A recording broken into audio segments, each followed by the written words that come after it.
Kamu pernah bertekad untuk berhenti merokok atau berhenti makan junk food? Awalnya mungkin berhasil selama beberapa minggu dan kamu merasa bangga. Namun tiba-tiba godaan datang dan kamu kembali ke kebiasaan lama. Mengapa kebiasaan begitu kuat mempengaruhi hidup kita? Mari kita pelajari bagaimana kebiasaan bekerja dalam otak dan psikologi manusia. Dengan memahami cara kerjanya, kita bisa mulai mengendalikan kekuatan kebiasaan tersebut. Penelitian pada tahun 1990-an menunjukkan bagaimana kebiasaan terbentuk dalam otak. Para peneliti mengamati aktivitas otak tikus yang mencari coklat dalam labirin berbentuk T. Awalnya aktivitas otak tikus meningkat saat mencium coklat. Namun setelah beberapa kali percobaan dan tikus mulai mengingat lokasi coklat, aktivitas otaknya menurun. Proses mengubah serangkaian tindakan menjadi rutinitas otomatis ini disebut chunking dan menjadi dasar pembentukan kebiasaan.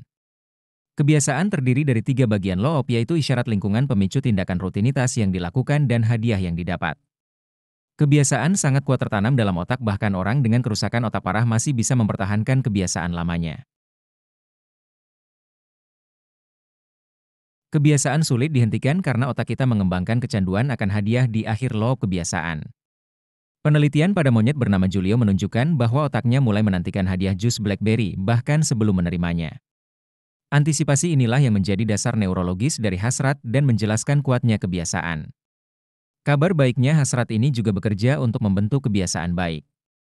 Penelitian menunjukkan orang yang rutin berolahraga sebenarnya kecanduan sesuatu dari olahraga, entah itu endorfin, rasa pencapaian, atau hadiah yang mereka berikan pada diri sendiri setelahnya. Untuk mengubah kebiasaan, kamu tidak perlu melawan hasrat, tetapi alihkan ke rutinitas lain dengan isyarat dan hadiah yang sama. Misalnya, mantan perokok bisa mengganti merokok dengan push up, makan permen nikotin, atau sekadar relaksasi beberapa menit.